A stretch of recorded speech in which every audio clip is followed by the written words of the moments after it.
peace and warm smiles. Hey, hello, Mabuhay, welcome from Sweden. Hello, Philippines.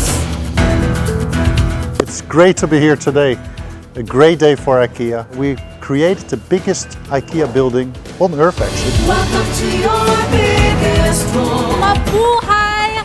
And hey, Kaya naman as promised, I am showing you dito sa living room.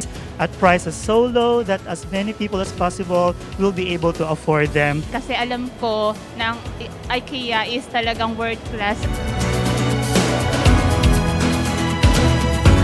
Hello, Philippines. Mabuhay, hey. Tingnan naman ninyo, ang dami na nating mga visitors here, Bianca. This means even more opportunities for Filipinos to bring their dream spaces to life.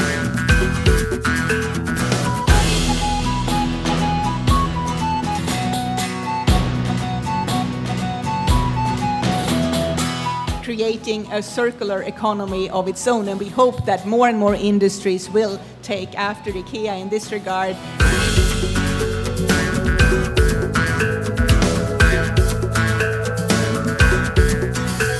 It is a surreal feeling for me standing here now in the first and highly anticipated IKEA store in the Philippines.